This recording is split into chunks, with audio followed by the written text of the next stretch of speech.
Boaters and sailors have read it. What is the scariest or most unexplainable thing you've experienced at sea? Story 1. My father raced a 42-foot sailboat from Marion, MA to Bermuda, twice. He said the scariest part of it was just how utterly pitch black dark it is out there on a cloudy moonless night. They had to reset a breaker or something like that, and had to turn the running lights off at one point. Dad said it was nearly impossible to tell if his eyes were open or closed. On the other hand, he said seeing the clear night sky full of stars with zero light pollution was absolutely breathtaking. It wasn't until then that he understood how ancient celestial navigation was possible. Story 2. 1. Sailing through the Bahamas. You can sometimes get relatively calm spots of water even if the wind is blowing a good 10 to 15 knots. One night it was that eerie sort of calm, clear, and I was at the helm by myself. We sailed through a patch of phosphorescent bacteria and the ocean glittered in such a way that you couldn't tell where the sky ended and the water began. It felt like I was sailing through space. 2. A guy in Florida gave the boat I was on coordinates for somewhere between the Turks and Caicos Banks and Hispaniola, saying there was something mind-blowing out there and we had to check it. I guess he told the captain what it was, but he wanted to keep it a surprise. When we reached the coordinates, which required some motoring, we found a source of constant bubbling. We didn't really understand what it was until the captain threw a bucket over the side and filled it up from the bubbling water. And drank out of it. It was a pillar of fresh water coming from some vent in the ocean floor. Bizarre. Story 3. I served in the Navy on SSBN submarines. We were doing drills by the coast of Alaska in the winter, think deadliest catch type waves. I was on my way to drive the boat and we had to come up to periscope depth for the drill. As we are coming up you can start to feel the waves really bad. I have to hold on to the walls as I am moving around the boat. Sometimes I have to stop unless I want to slide down the hallways. I look around and things are coming untied. It's getting crazy. I start to wonder as I can even make it the 100 feet to go stand watch. We are going up and down so fast there are moments that my feet are not touching the ground. I'm thinking that we are surfaced. Then I hear that we are about to get to periscope depth.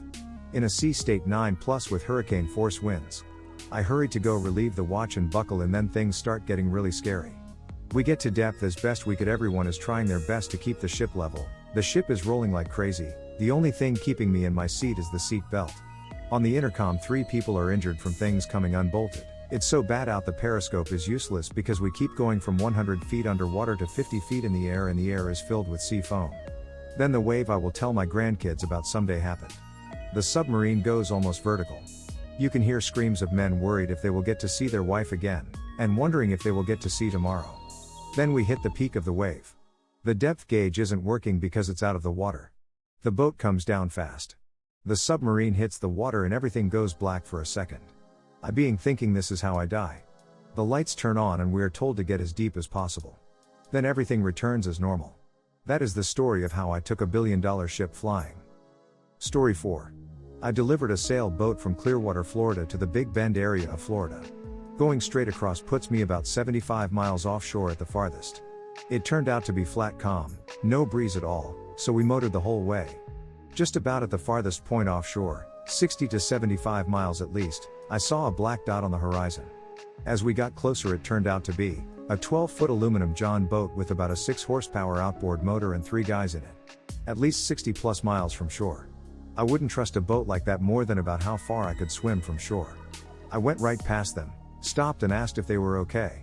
One of them looked at me like I was crazy. Of course we are. Well, okay then, good luck. Story 5.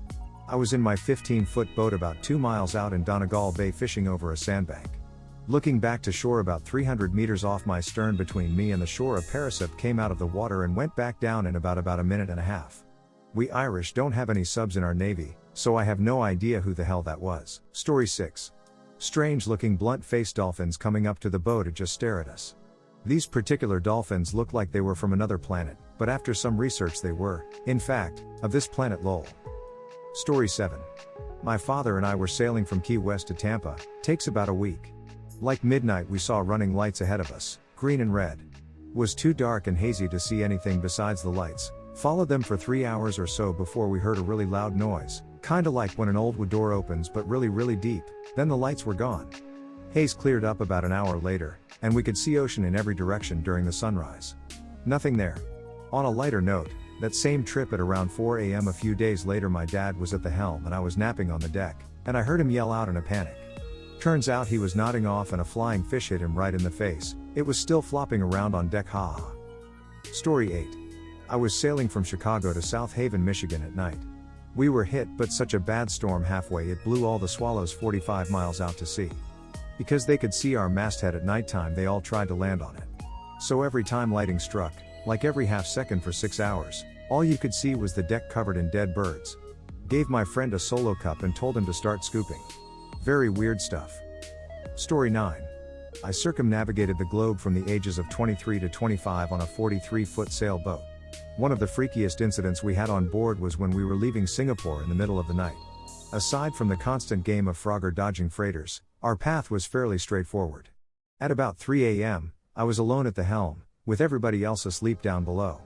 Suddenly, I hear a beep from the radar, which had been set to warn about anything within a quarter mile of our vessel. Looking around, I couldn't find anything obvious within that range, so I put the boat on autopilot and went down below to investigate. Typically, other ships show up as little blobs, but for some reason, the radar was registering a long, solid line, the length of the screen, directly in front of us. And it was getting closer. Fast. Heart racing, I went back on deck to see what could possibly be registering such a bizarre signature. Eyes slowly adjusting, I looked into the dark, peering as hard as I could to make out something, anything. And then I saw it. Not more than 100 yards ahead was a 20-foot high, unlit, rock-solid wall. Right there in the middle of the ocean, looming and, by this point, making its presence known by the sound of waves lapping against it. I was absolutely petrified. Mind you, this was before chart plotters were widely used, and we were navigating with paper charts. I was utterly confused, and supremely terrified. I called all hands on deck and we stopped the boat dead, pulled down the sails and started the engine. Slowly, painstakingly, we picked our way through what was by that time increasingly apparent, a full-on construction zone. Our charts were only 2 years old, but apparently, Singapore had undergone a monumental land reclamation, or perhaps nuclamation since it was never there to begin with, project in the meantime. Even once we found our way out, nobody slept for the rest of the night. To this day the image of magically appearing dark walls in the middle of the ocean haunts my dreams. Story 10. So, I recently just finished working with a privately owned research and educational group doing a population survey of the sharks and stingrays in the Gulf of Mexico. Anyways, one day we pull in our line and find one of the sharks we caught had died on the line, probably due to the heavy current that day. Which sucks, but happens like once every 2 months, so it's pretty rare. Using this opportunity, we first did a dissection on the shark for the students, and then put the shark on our line as bait. The shark was only about 2.5 feet long, and bigger sharks like bull sharks and hammerheads love small sharks like that. We put the line out and hung the shark right on this big buoy we used to mark where the line is. We also do this because if a big shark takes the bait, the ball will splash and alert us. It'll also keep the shark near the surface and unable to dive, which makes pulling them onto the boat for tagging and data acquisition easier. About a half hour passes, and things are dead still out on the water. No wind, no waves, and no noise. Hot and still and silent. Then, out of nowhere, boosh. A huge splash, the ball rockets into the air from underwater and smacks the surface. And then nothing. We race over, pull in our line, and find nothing. As in, the shark we had hooked was completely gone. The airplane cable we used to attach our bait to the line was snapped clean in half. The steel cable rated at a 7,000 pounds break strength was cleanly snapped. So there's something out there, just 5 miles off the coast of Florida, big enough to swallow a 2.5 feet shark and snap a metal cable in a single bite. Food for thought. Story 11. My wife and I were honeymooning in St. Lucia 5 years ago. The resort we stayed at offered a catamaran cruise to the Pitons. It was great, free drinks, great scenery, weather was perfect. The cruise drops us off at some town to check out the sulfur volcano and a waterfall. Time comes to board for the ride back to the resort. I say to my wife, I really want to sit by the cargo net at the bow to get the breeze and spray so we can cool off. Of course she wants to sit somewhere else. We almost break into a mini argument, and while that is going on some other couples grab the spots around the net. No big deal, we find a spot a little bit behind where I want it to be. About halfway back some kind of game fish leaps out of the sea, through the cargo net and literally into the lap of the guy of the couple who wound up where I wanted to sit. Everyone is kind of amazed at first. Then the guy starts wrestling with whatever kind of fish it was. I couldn't quite figure out what it was, it all happened kind of quick. It was about 3 to 4 feet long and seemed to be 40 to 50 pounds. After about 4 to 5 seconds, the fish drops back through the net and this guy's wife starts screaming, Blood is pouring out of this guy's leg. Being pretty much right behind him, I got a good look at the 5-inch gash the fish's fins must have put in him. I could see that fatty looking substance and I knew things had gone pretty bad. He managed to get his feet diced up too. The boat had to pull off at the next resort and drop this couple off so he could get immediate medical attention. We could hear the sirens making their way towards us as we shoved off again. And, to top it off, we saw him at the airport when we were leaving like 4 days later in a wheelchair. Not the way you want to spend your honeymoon, but I was glad he made it through. To this day I still think that my wife or I should have been the one in that wheelchair or worse. Story 12. I was on a NOAA charting job in the Gulf of Mexico when Katrina came through. We stayed offshore Galveston as it hit Louisiana and then eventually sailed to the mouth of the Mississippi. We were a survey ship and our new job was to determine if there were any sunken vessels in the Mississippi Channel that would close it. During the night we would keep station right outside the mouth of the river. Hundreds of cargo vessels showed up over the first few days, ships that normally would have gone up the river and done their thing. They all called for pilots to take them up the river, and no response of course. It looked like an amazing city offshore while onshore was pitch black. It was amazing, very post-apocalyptic. Slowly over a week or so the ships left, sent to other ports to do their cargo business. Story 13. I was in the US Navy for 6 years, stationed on an aircraft carrier for 4 of those. The scariest would have to be the time our ship caught fire off the coast of Chile after a port call there, in South America. We were offloading fuel to another ship, and they called over to tell us that we had smoke coming out of the hull, so they were breaking away till we figured it out. A fire is not the sort of thing you want going on during a jet fuel transfer. A few fires started getting called away, so the captain announced that we were going to general quarters, battle stations. I thought it wasn't serious for a while. Over the past few weeks people had been calling away the fire team for little trash can fires, so I figured this was just a few of those coincidentally happening at the same time. After about an hour, I realized that we were still at GQ, and the announcements were pretty intense. I saw a few people running past, and apparently there was a fire that started in a ventilation duct and had spread all throughout the ship. I offered help, and just started running SCBA breathing tanks back and forth to the refill station so the firefighters could keep fighting the fire. We had 4 crewmen that had been trapped at one point, and we had to cut through a bulkhead, internal wall, to get them out. In the end, the worst injuries were just second-degree burns and heat exhaustion. We lost one of the reactors and a lot of offices and equipment. We limped up to San Diego, were there for 3 months because the repairs were so extensive. After everything was done, I read the report, and based on what I know about the events that day, it turns out we were a hair away from losing the ship. We had 1 reactor remaining to power the ship, and some of the cabling to the emergency diesel generators had melted, meaning they wouldn't have received a start signal if the other reactor failed. Meaning we may not have had enough power to finish fighting the fire. It was a really close call, because we almost lost that reactor a few times. It was down to 2 coolant loops, which is not a very good place for those reactors to be. The fire started because some people were keeping oily rags in a ventilation room, and using that room as a smoke pit. Idiots. Story 14. We were heading out to our normal spot at the end of the jetties, and we suddenly noticed that the entire visible sea around us was covered in dead Gulf menhaden. Several square miles of rotting fish floating on the surface. After throwing up, I do not normally have a weak stomach. We called our local parks and wildlife hotline. They said yeah, that happens sometimes. Heavy rains wash pollution out and down the Mississippi. You probably shouldn't eat any of it. Was the weirdest, nastiest, and saddest thing I think I have seen at sea. Story 15. One time I was with my dad when I was 10 and we boated out to Sombrero Key Lighthouse to snorkel.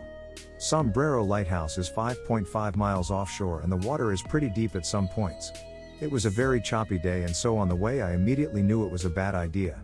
So once we got out there we got our gear and dove in. After 5 minutes of staring down into 20 to 50 feet of darkness and mixed up sand, I noticed about 10 to 15 shaded objects darting around in the water.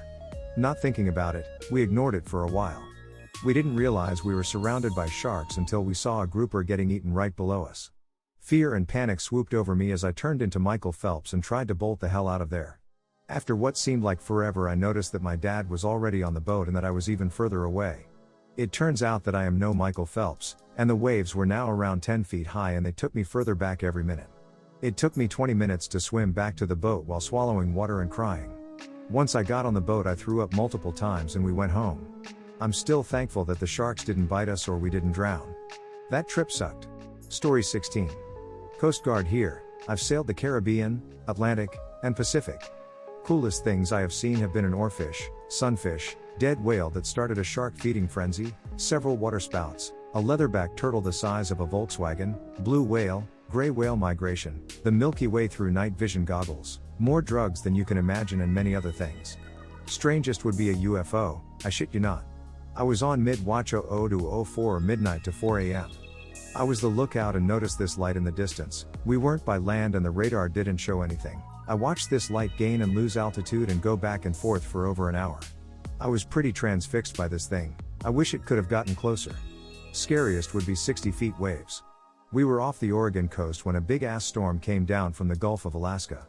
We were getting tossed around like a rag doll and nobody was allowed to go outside, but you could still go to the bridge and such. Well, I went up there and saw waves passing us that were 10 feet higher than the bridge. I went up one deck to where the lookout was, and for as far as the eye could see there were massive waves. That storm ducked our boat up, a lot of stuff got bent or smashed, lost all the gear off the fantail.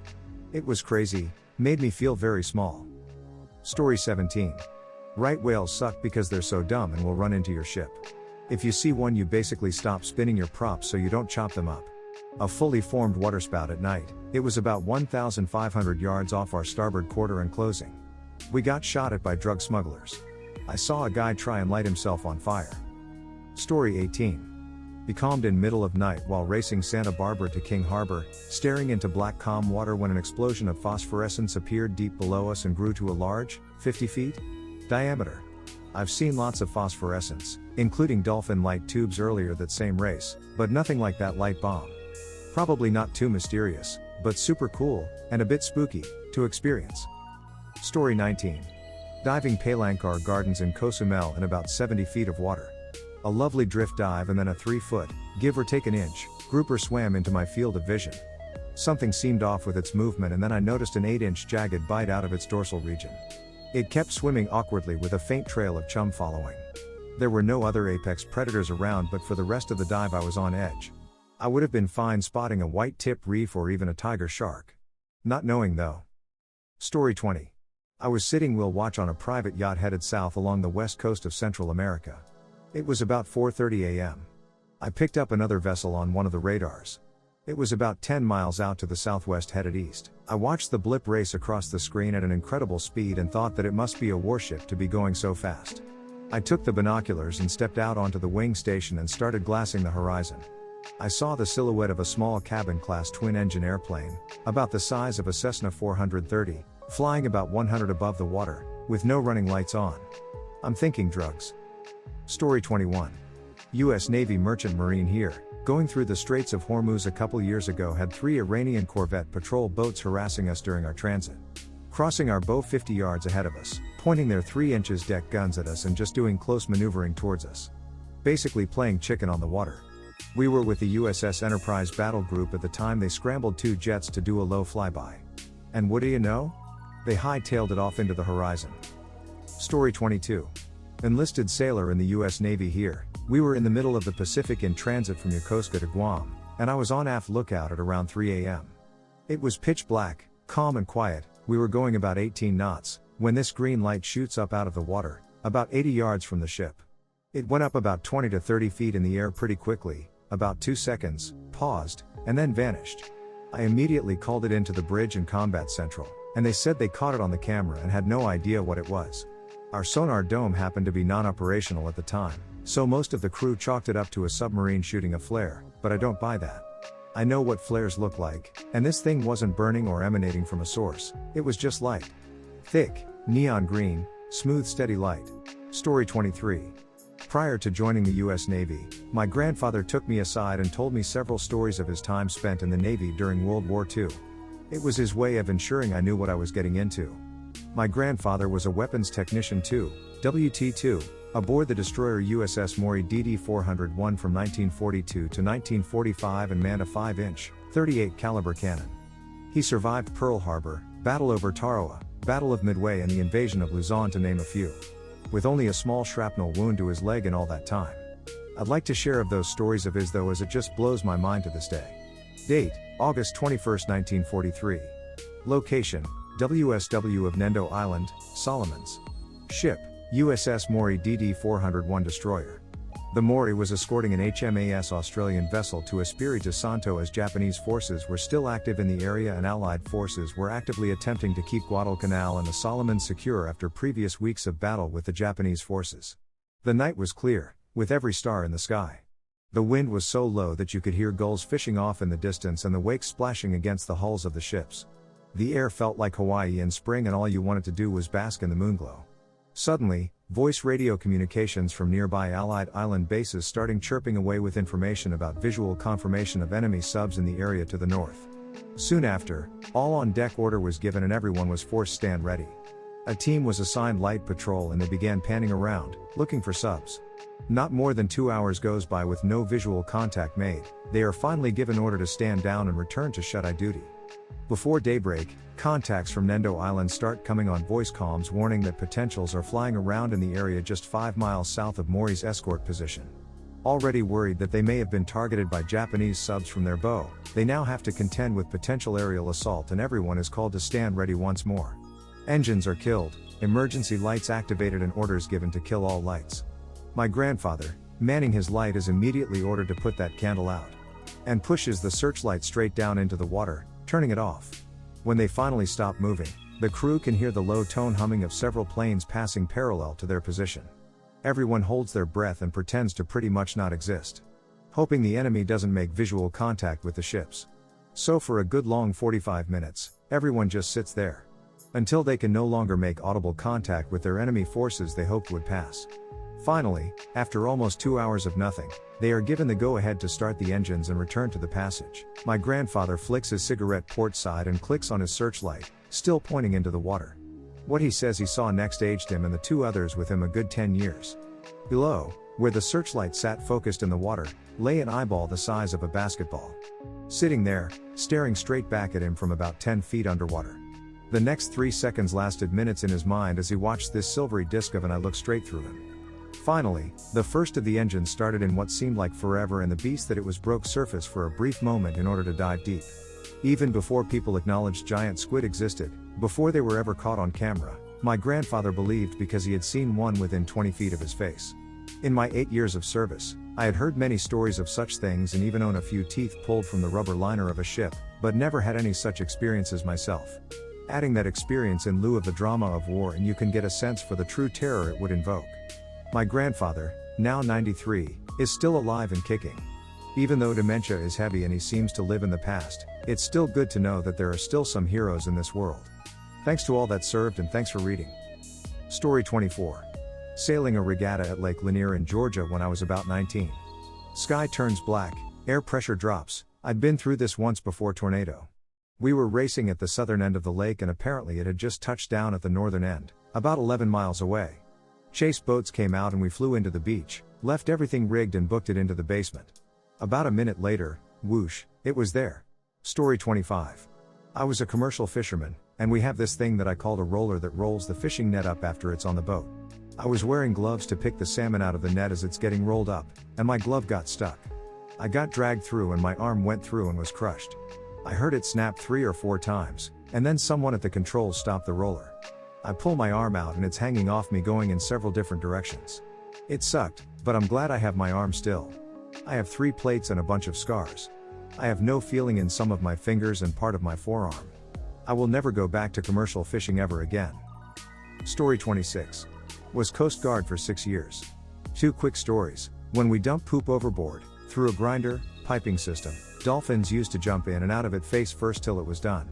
Second story. Was on watch on the bridge when the sea came alive as far as the eye could see about 180 degrees around the boat, maybe 8 miles away.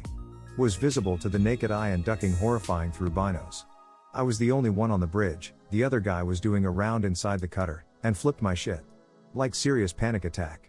Ran down and woke the skipper who joined me on the bridge. It's like crack of dawn off the San Diego, small crew that just launched and went right to bed to nurse hangovers, and the skipper flips his shit too. The boiling is getting closer and we're both confused, frightened enough to not act but still be freaking. Like when you think you should scream but don't want it to wind up being nothing and people think you're crazy. About 5 minutes into this weird scenario the dude returns from his round and joins us in the confusion for a minute till finally the skipper, through the binos, goes "Oh duck. They're ducking dolphin." Sure enough, moments later the vessel is surrounded with dolphins, so many they made the sea come alive for about 8 miles all around us. It was like for about 30 minutes till they finally all migrated off. Incredibly beautiful and frightening before we realized what it was. Scared the duck out of me. Story 27. Rogue wave. Sailing in an open ocean race, at night. My friend and I on watch during a light storm. Suddenly the whole boat is gone. All we can see is a eerie green glow from the lights in the cockpit and the navigation station, but they are underneath us. About 4 feet. We hit the end of our lifelines, life jackets inflate, and a few seconds that seemed like eternity tick by with us getting pulled under. Then the boat suddenly bursts up out of the water.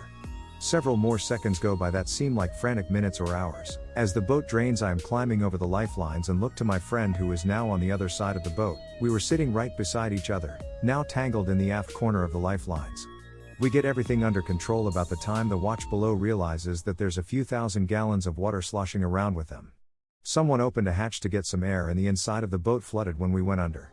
After lots of screaming and yelling, the bilges drained the boat pretty quick. Everything was drenched: food, equipment, people. My mate and I sat down and, with our still inflated life jackets, just started laughing hysterically and gave each other a big hug. I've been inside burning houses, worked horrible car accidents, jumped out of planes and climbed mountains. That experience was the most adrenaline-fueled, fearful, oh shit moment of my life. When I looked down and saw this giant 44-foot boat swallowed by the abyss, a sinking boat glowing under me.